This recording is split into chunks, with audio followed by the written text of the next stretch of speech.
Gloire à Dieu. Voilà, on va ouvrir maintenant la parole de Dieu. Voilà, la Bible. Cette Bible, il y a longtemps que je l'ai. Alors, je vais vous faire un aveu, c'est que je suis un peu, je vais dire pénible, dans le sens que j'aime pas qu'on abîme les livres. Voilà, alors je prends toujours soin de mes livres, hein. Et je crois s'il y a un livre dont il faut prendre soin, c'est la Bible. Hein, voilà, alors ça s'use, hein, ça s'use. Mais quand même, c'est le livre de Dieu. Voilà, alors rien que même l'ouvrage, hein, voilà, on n'idolâtre pas l'ouvrage en papier, mais il y a la parole de Dieu. Alors on va en prendre soin, et puis on veut aussi que cette parole, eh bien, fasse son effet dans nos cœurs et dans nos vies. Amen. Alors on va lire un texte que vous connaissez très bien dans Ésaïe 8, 23. Ésaïe 8, 23. Ésaïe 8, 23. Et voici ce qui est écrit.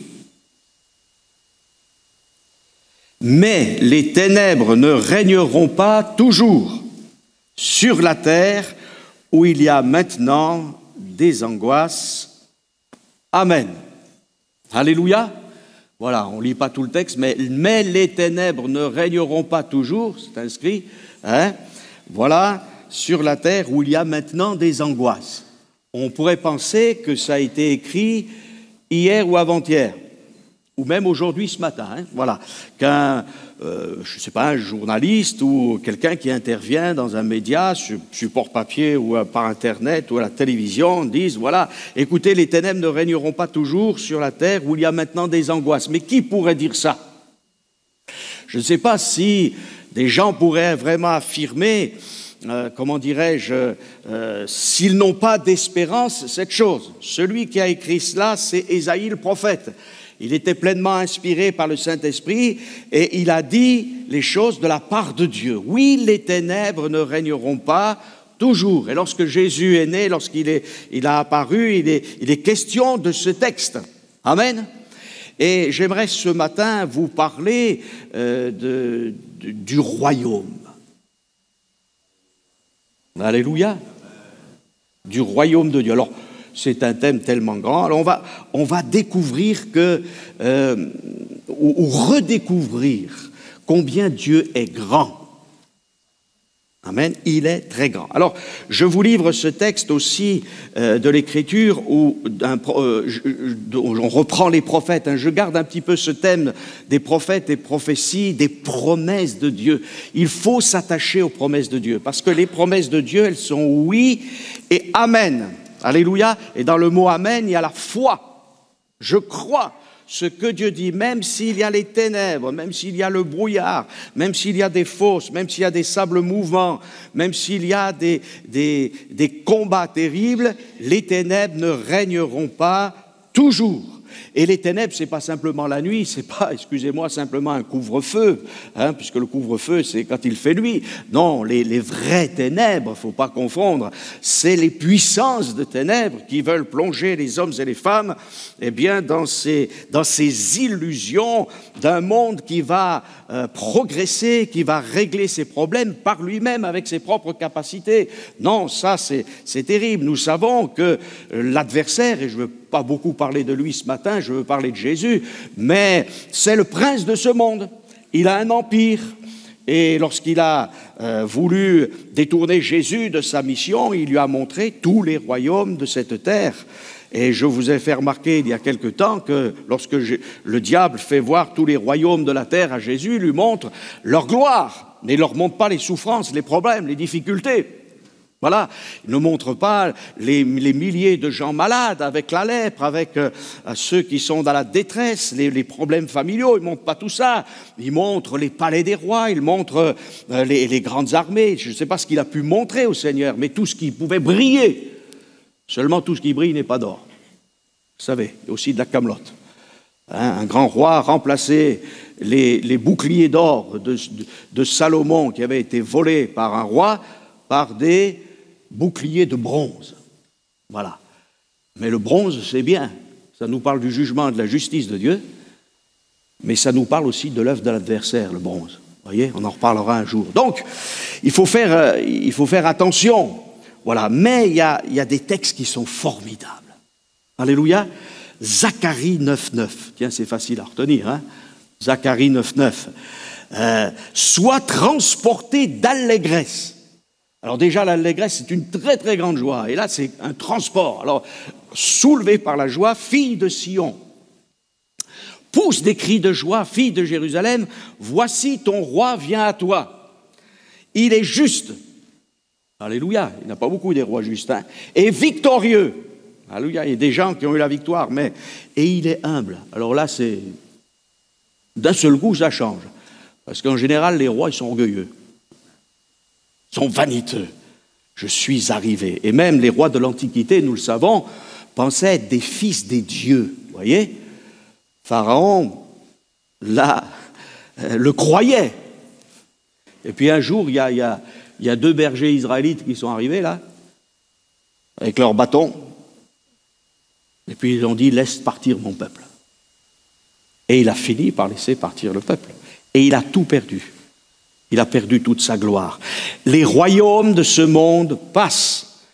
Les royaumes de ce monde se dégradent. Nous pensons que, vous savez, il y a cette pensée chez les hommes qu'on progresse. Mais la Bible nous dit le contraire. On parlera de cette fameuse statue qu'a vue Nebuchadnezzar, mais elle commence par l'or, elle finit par le fer et l'argile. C'est une dégradation, au contraire. Notre monde va de décadence en décadence, de déchéance en déchéance, même s'il est illusionné par ses exploits, parce qu'il est capable d'envoyer des sondes dans l'espace et faire de la microchirurgie. Et tout ça... La microchirurgie, c'est formidable, mais c'est pour quelques-uns. Et puis à côté de cela, 1 million d'hommes et de femmes s'entretuent. Des gens sont dans la famine, dans le désespoir, dans la détresse, mais les ténèbres ne régneront pas toujours sur la terre. Alléluia. Donc nous sommes en progrès dans le royaume de la victoire. Voilà, il faut que tu te le dises, mon frère, ma sœur. Ce matin, voilà. Peut-être que tu es découragé, peut-être que ça arrive, on est parfois épuisé, fatigué dans son corps, dans son âme, il y a le travail, il y a les enfants, il y a la famille, il y a le deuil aussi, parfois, qui nous touche. Mais le Seigneur Jésus, il est là. Alléluia. Et il vient humble, monter sur un ânon, le petit d'une ânesse. Alléluia. C'est joli, non? Vous avez vu, hein? Nous, dans notre société occidentale, les ânes, tu es un âne. Mais un âne, c'est pas si âne que ça. Voilà. Parce que c'est très pratique un âne et puis c'est doux. Voilà, il ne faut pas croire, c'est pas... Alors bien sûr, vous savez, tout ce qui est humble, tout ce qui est petit, c'est méprisé dans la société. Hein. Mais Jésus l'a fait exprès. Il est venu là pour chacun d'entre nous. Pour le plus petit, pour le plus pauvre, pour le plus humble. Parce que dans le mot humble, c'est aussi le mot... Ça s'apparente aussi à celui qui est pauvre, qui est petit. Vous voyez? Et nous, on est petits devant la grandeur de Dieu.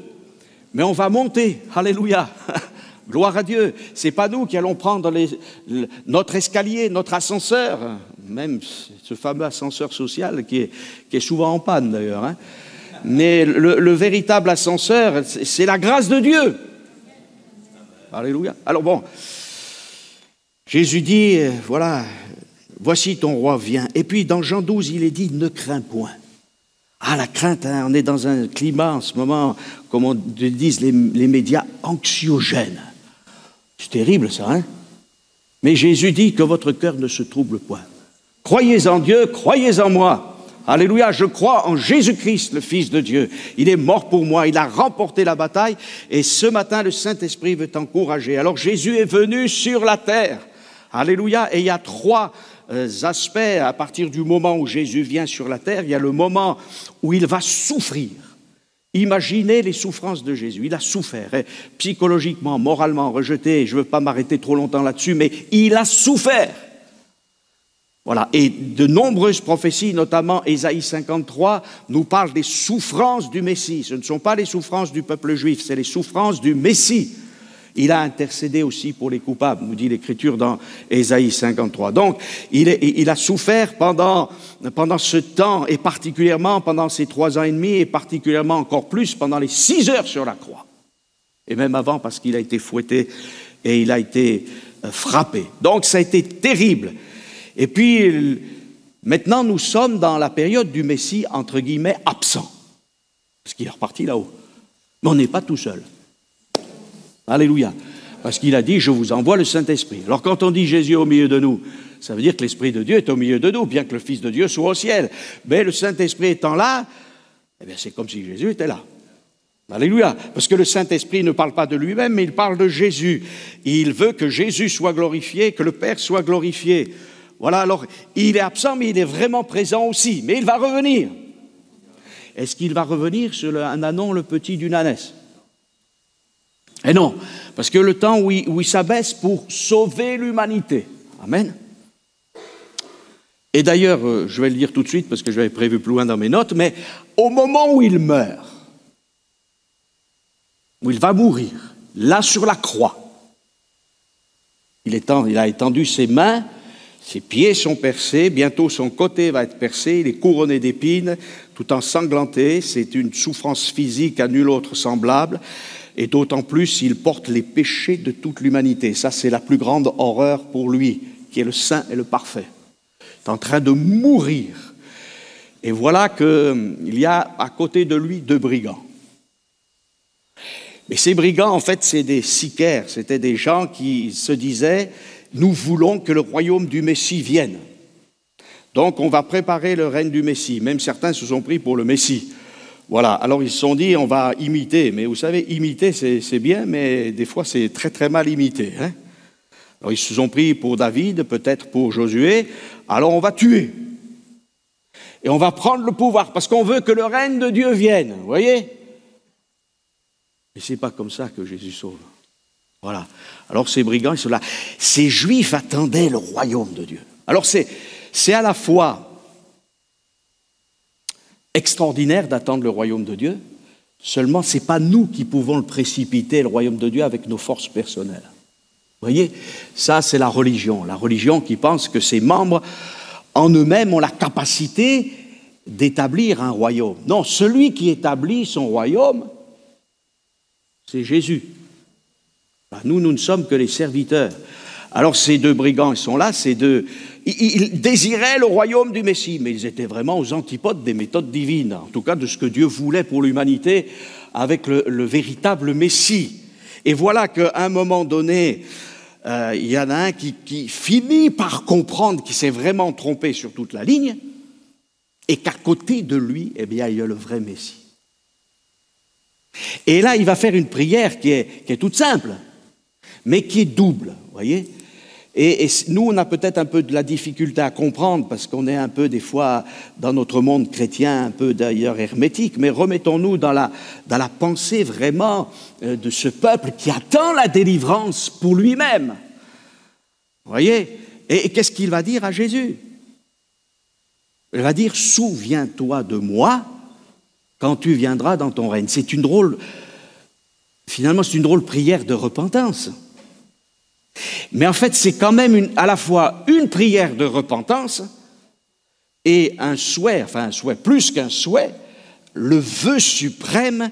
Il a changé de comportement, c'est-à-dire qu'il se dit, moi je pensais avec mes propres forces être un élément de l'établissement du royaume de Dieu, mais je me suis trompé, j'ai failli, et là certainement que même si c'était quelqu'un d'agressif, il avait la connaissance des textes bibliques, et il dit, souviens-toi de moi quand tu viendras dans ton règne. Donc il va reconnaître le règne de Jésus. Et à partir du moment où on reconnaît le règne du Messie, c'est dire, je me suis trompé. Mais je le désire parce que tu vas venir dans ton règne. Est-ce que parfois, et je le dis sans jugement aucun, bien évidemment, nous n'avons pas trop parlé aux gens de leur salut et que de leur salut. Et on a réduit l'évangile, la bonne nouvelle, à un salut individuel. Mais Jésus n'a pas dit « Allez, faites de toutes les nations des rachetés ». Il a dit « Faites de toutes les nations des disciples ». Des gens qui attendent un règne, le royaume de Dieu. Et d'ailleurs, lorsque Jésus enseigne la prière à ses disciples, D'abord, il commence par son saint nom. Que ton règne vienne. Alors bien sûr, ne me faites pas dire ce que je n'ai pas dit, parce qu'il y en a, ils sont subtils. Il faut d'abord que le règne de Dieu vienne dans ma vie individuellement parlant, mais très rapidement, on va s'apercevoir qu'elle est aussi collective avec l'Église, et même plus que l'Église, parce qu'il faut que cette Église aussi apporte la bonne nouvelle. Alors ce Jésus qui est venu d'abord, et on a dit à Jésus, eh bien, béni soit celui qui vient au nom du Seigneur. Et c'est encore une expression qui est là, hein, qui est dans le livre qui est là dans les Saintes Écritures, pardon, hein, c'est le psaume 118, verset 26. Baruch Rabba Beshem Adonai.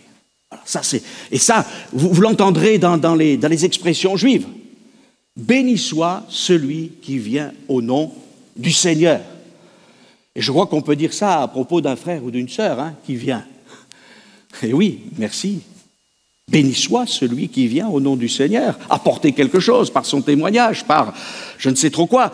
Mais en fait, cette expression, elle est pour le Messie.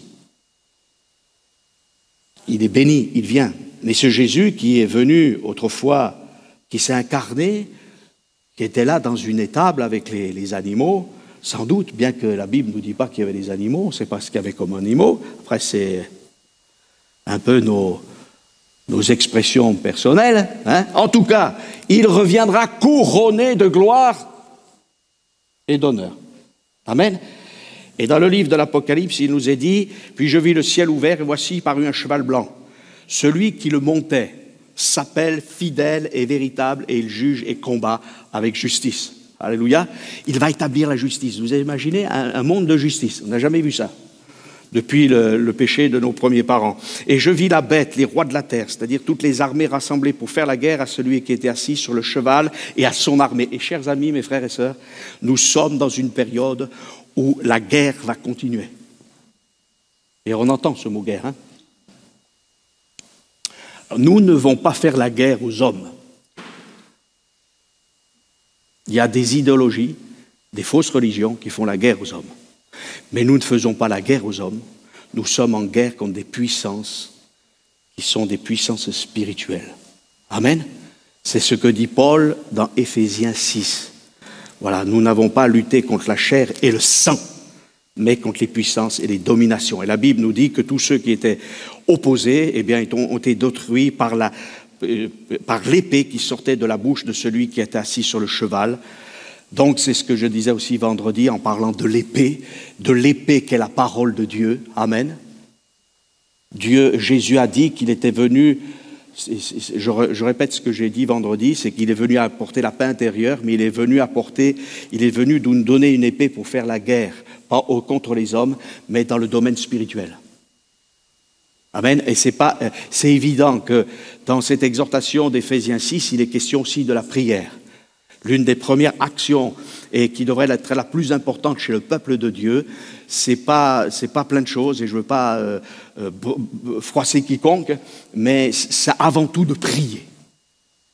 Voilà. Et mes frères et sœurs, il faut qu'on réapprenne à prier plus, à prier mieux, à prier surtout avec l'action du Saint-Esprit, et qu'il y ait beaucoup de baptême du Saint-Esprit au milieu de nous. Je prie particulièrement en ce moment pour cela avec moi et mon épouse. Alors, il vient sur un cheval, parce que le cheval, c'est la victoire. Il fait la guerre, non pas aux hommes, mais il fait la guerre aux puissances. Amen. Donc, retrouvons cela. Jésus, c'est le roi des rois. Amen.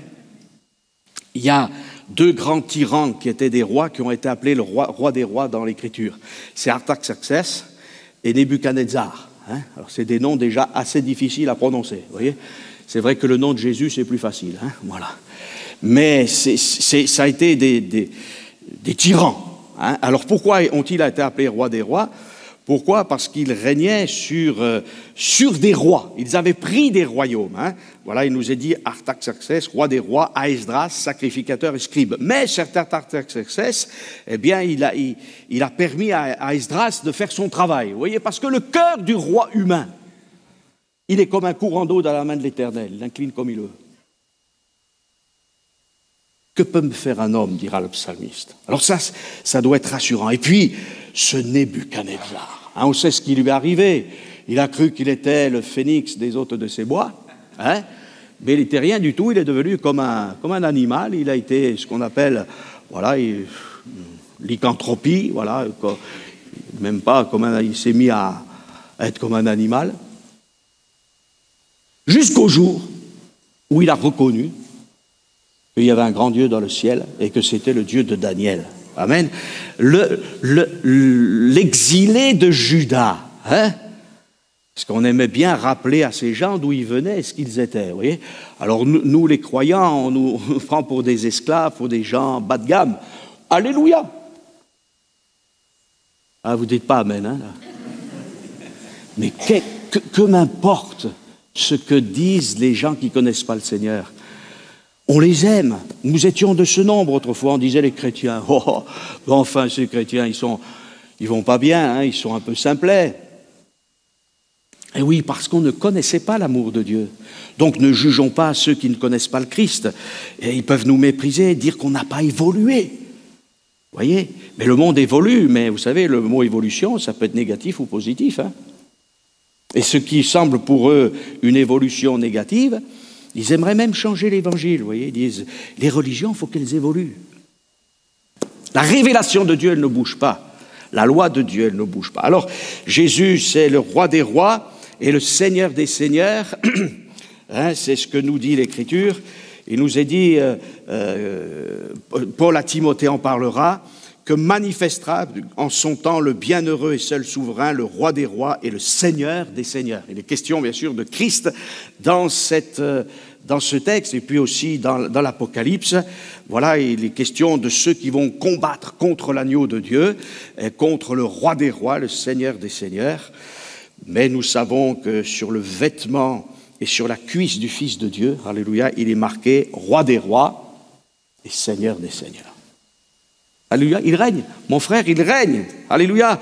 Ma sœur, il règne. Toi qui es tout petit, qui as peut-être 5 ans, 6 ans, Jésus règne. Toi qui es très âgé, Jésus règne. Alléluia. Il est le roi des Juifs aussi. Eh oui. Où est le roi des Juifs qui vient de naître? On veut déjà le tuer, vous voyez? Et puis on l'a raillé aussi à la croix du Calvaire. On lui a dit, mais salut, roi des Juifs, vous voyez? Il y a le mépris encore, hein. C'est fou ce que les gens se méprisent entre nations, entre ethnies, pensent toujours être plus grands. Mais la Bible nous dit que le meilleur d'entre nous, il est comme un buisson d'épines. Voilà. Donc c'est une folie de toujours essayer de penser qu'on est mieux, voilà. Et puis, eh bien, si tu es le roi des Juifs, sauve-toi toi-même. Voyez le mépris qui est apporté. Heureusement qu'il n'est pas descendu de la croix, hein. Voulez-vous que je vous relâche le roi des Juifs? Et puis on a marqué sur l'écriteau, voilà, celui-ci est le roi des Juifs. Et puis alors les gens ont contesté parce que les autorités juives ne voulaient pas que Jésus soit condamné en tant que roi des Juifs. Pour eux, c'était pas le roi des Juifs. Alors on a dit à Pilate, n'écris pas, écris qu'il a dit qu'il était le roi des Juifs, vous voyez. Mais il était tellement orgueilleux, ce Pilate, que Dieu a utilisé son orgueil, vous voyez. Il a dit, ce que j'ai écrit, je l'ai écrit, c'est moi le Romain, c'est moi qui ai le pouvoir. Dieu a incliné son cœur, vous voyez. Vous savez, on n'est pas grand-chose. Le diable est un marionnettiste. Dieu n'est pas un marionnettiste. Il nous laisse libres. Mais quand il a décidé d'atteindre son but, rien ne peut l'empêcher. Ça, c'est très important. Voilà, alors, ce que Dieu a écrit aussi. Parce que si Pilate a pu dire ce que j'ai écrit, je l'ai écrit, ne crois-tu pas, mon frère, ma sœur, que Dieu dit aussi ce que j'ai écrit, je l'ai écrit. Mais moi, je ne l'ai pas écrit par orgueil. Je l'ai écrit par amour. Et c'est ce qui fait toute la différence. Alors ne considère pas les principes divins, la moralité divine, la loi royale de Dieu comme un carcan, et comme une bénédiction. Alléluia. Le roi d'Israël, mais aussi le roi d'Israël, parce qu'il est le roi d'Israël, qu'il descende aussi de sa croix.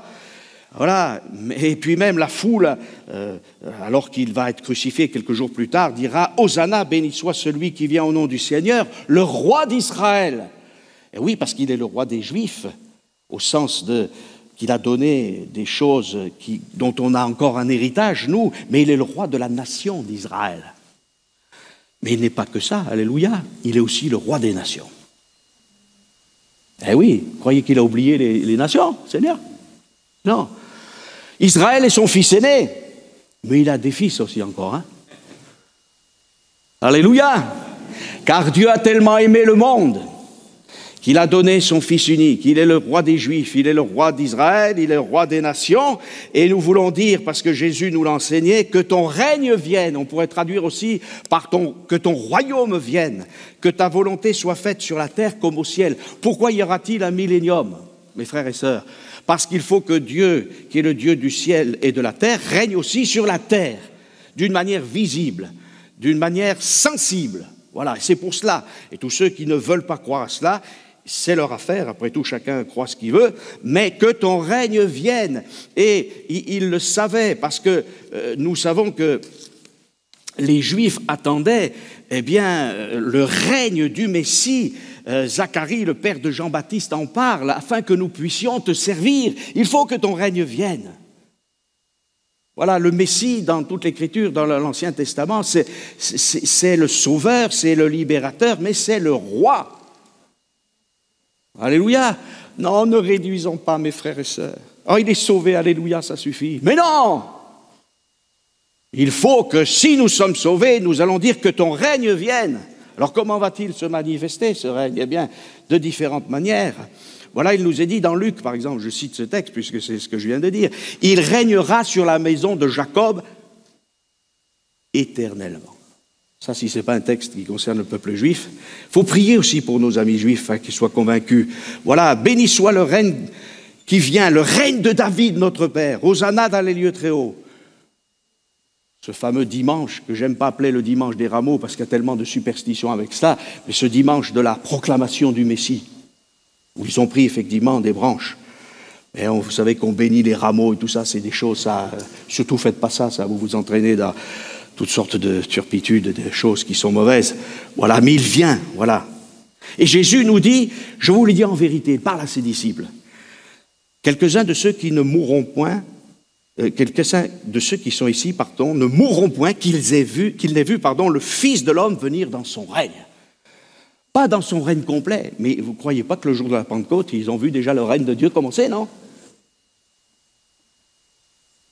Eh oui, il vient dans son règne, il les baptise du Saint-Esprit, et voilà qu'une foule nombreuse, et voilà qu'au cours des dizaines d'années qui suivront, et même des centaines d'années qui suivront, et même des millénaires, Dieu a commencé à propulser son royaume.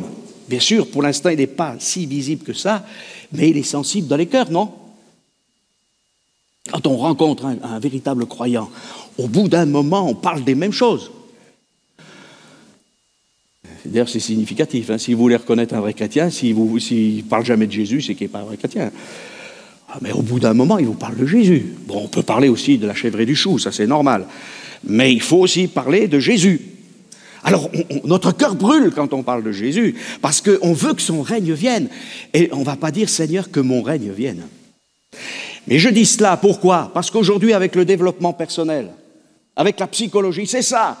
Il faut que mon ministère, il faut que mon service, il faut que mon règne vienne. Eh bien, il viendra ton règne. Parce que des fois, Dieu permet qu'il vienne notre règne. Et puis un jour, on est précipité. Pourquoi? Parce que ce n'est pas la gloire de Dieu. Ce n'est pas moi qui dois régner, c'est le Christ qui doit régner en moi, et moi je règne avec Jésus-Christ. Vous voyez, c'est l'envers. Alors il y a aussi une fausse doctrine qui est là et qui touche même nos milieux évangéliques, qui s'appelle le royaume maintenant. C'est une fausse doctrine qui nous vient des États-Unis. Parce que des États-Unis, il peut venir des excellentes choses comme des mauvaises. Hein? Comme en France, il y a des bonnes et des mauvaises choses. Et il y a des gens qui disent, voilà, le royaume, il est là maintenant. On est tous des fils de roi, on va tous être des PDG. Voilà, on va gagner tous beaucoup d'argent, hein, on va avoir tous du succès, et puis on va toucher les grandes sphères de la société, et vous allez voir, les chrétiens, ils vont gagner le monde. Ça, c'est le menteur qui vous dit ça. Parce que la Bible nous annonce des événements fâcheux. et nous dit que le diable va être précipité sur la terre, il va essayer de tout faire pour arrêter le règne de Dieu. Mais il n'y arrivera pas, parce qu'il n'y arrivera jamais, parce qu'il suffit qu'un ange puissant vienne, et si en plus le Fils de Dieu intervient, il est en un instant arrêté. Alors Dieu va lui donner une certaine latitude pour un temps, ça c'est son affaire, mais il faut qu'il mette, le Seigneur dira, donc au reste, c'est une parabole, hein, il va parler en parabole le Seigneur, il va parler de ses concitoyens qui le haïssent, vous connaissez cette parabole, hein, et il va envoyer une ambassade après lui pour lui dire, voilà, il propose l'appel, propose son royaume, et il y a une ambassade qui va lui dire, une ambassade, vous imaginez, hein, qui va après lui pour lui dire, nous ne voulons pas que cet homme règne sur nous. Et mes frères et sœurs, soyons attentifs, parce que dans les temps de la fin, il y a de la séduction. Et il y a toutes sortes de choses qu'on puise dans l'Écriture, mais qui sont partielles. Et qui peuvent nous amener à un grave danger, à savoir considérer notre propre personne, même si c'est très subtil ce que je dis, hein, mais tellement importante qu'on va chercher des bénédictions aux dépens du règne de Christ. Et il y a dans l'Écriture quelque chose qui est important, c'est que Jésus s'occupe d'une personne, il s'occupe d'une autre, mais il réunit ces personnes. Il n'est pas là pour les garder séparés. Vous voyez, il les réunit. Alors c'est vrai que des fois, c'est pas facile à réunir, hein, parce qu'il faut tailler l'une et tailler l'autre pour que ça marche bien. Hein. C'est normal. Voilà, c'est normal. Donc finalement, mais c'est très bien parce que les uns les autres, on va apprendre les uns des autres. Si on cherche la vie de l'esprit, pas si quelqu'un dise, moi voilà, j'ai connu une dame qui disait, vous savez, moi je suis comme ça, il faudrait que vous me preniez comme je suis. Ben oui. Mais si tu mets tes mains si tu laisses ta vie entre les mains du Seigneur, il va te prendre, mais il va te former, quoi. Hein. Et c'est bon d'être formé par le Seigneur. Et si justement on cherche à être formé par le Seigneur, c'est chercher son royaume. Seigneur, je veux apprendre de toi. Alléluia. Souviens-toi de moi quand tu viendras dans ton règne. Et le règne, il est là. Alléluia. Christ, quelque temps plus tard, allait ressusciter. Et il y a d'abord un règne spirituel qui doit être dans nos vies. Voilà, Dieu commence par l'intérieur, pas par l'extérieur. Nous, on aime bien l'extérieur, surtout en Occident. Oh, c'est beau. Vous savez, un bel emballage, un beau carton, une belle petite bouteille. Et puis, il y a un nom magnifique, c'est un parfum. Enfin, je ne sais pas si c'est du parfum ou si c'est du lave-glace. Hein. Parce que des fois, on est un peu déçu, quoi. Et puis, parfois, vous avez un emballage quelconque. Mais ce qu'il y a à l'intérieur, c'est extraordinaire. Et je vous dis ça, pourquoi? Parce que la Bible nous le dit, que nous sommes des vases de terre, oui. Mais à l'intérieur, Dieu a mis un précieux dépôt. Alors ne cherchons pas à nous embellir au regard du monde en disant, voyez, ça sert à rien. Qu'est-ce que le monde réclame? Ceux qui ont soif d'autre chose, ils ont soif de paix, d'amour, de pardon, d'être délivrés de leur détresse, avoir la paix intérieure. Il faut que Jésus vienne régner, alléluia, que le péché ne règne donc point dans vos corps mortels et n'obéissez pas à ses convoitises.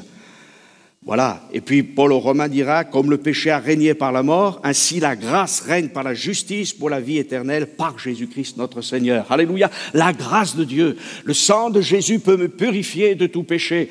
Lorsque je demande pardon à ce merveilleux Sauveur qui m'aime depuis toujours, alors je peux pleurer devant lui, je peux, dans ma chambre ou tout seul, là, lui dire tout ce que j'ai à lui dire. Amen. Et qu'est-ce qu'il va me dire? Ne crains point, crois seulement. Tout est possible à celui qui croit. Amen. Et puis, quand il y a le règne de Dieu, il y a des bonnes choses. Il y a des conséquences pour l'Église. Paul dit aux Colossiens, « Car si je suis absent de corps, je suis avec vous en esprit. » Vous voyez? Voyant avec joie le bon ordre qui règne parmi vous et la fermeté de votre foi en Christ. Formidable. Ça, c'est un compliment, il faut le dire, aux Colossiens. Voyez, il avait été établi le bon ordre. Il y a des gens qui aiment le désordre. Dieu est un Dieu d'ordre, pas un Dieu d'austérité, un Dieu d'ordre. Et c'est vrai qu'il y a des moments quand on est unis dans la grâce de Dieu, eh bien Dieu, avec ordre, peut guérir l'un, baptiser du Saint-Esprit l'autre, relever celui qui est dans la dépression nerveuse et Oh, ça change, hein? Consoler celui qui est dans le deuil. Mais voilà, Jésus a fait les choses avec ordre. Il était soumis à son Père. Voilà.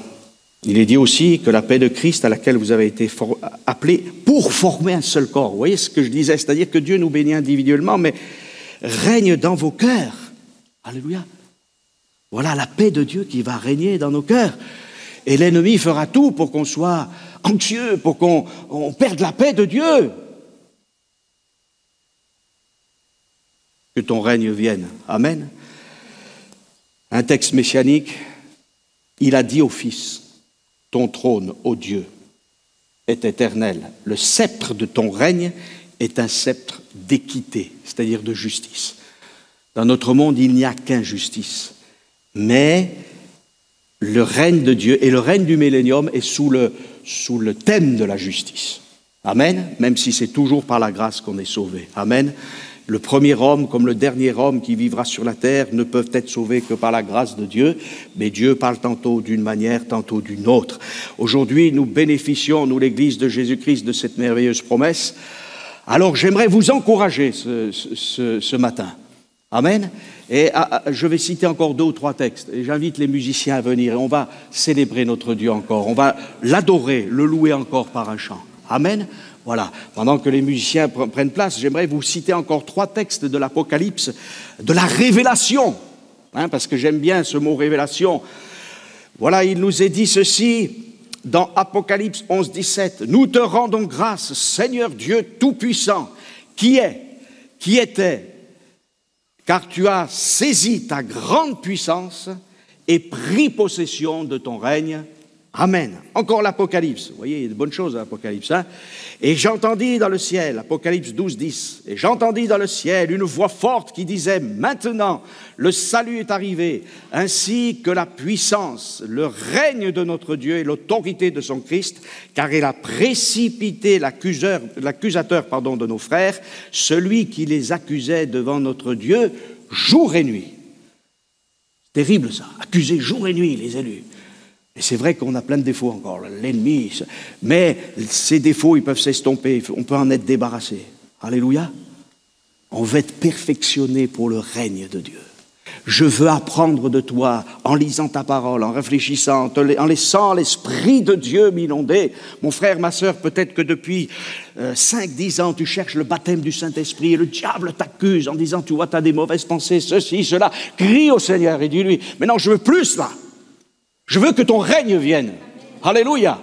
Je veux que tu agisses maintenant par le Saint-Esprit. Je ne veux plus entendre la voix de l'adversaire, mais je veux entendre la voix de mon Sauveur. Mon Sauveur qui veut quelque chose d'excellent pour moi parce que c'est excellent pour son royaume. Alléluia. Et même si Dieu nous fait un reproche, ce n'est pas un accusateur comme Satan. Ce sont des reproches bénis. Alléluia. Il sait le faire, c'est le meilleur des psychologues. Alléluia. Et j'entendis, alors là c'est le summum, Apocalypse 19, 6. Et j'entendis comme la voix d'une foule nombreuse,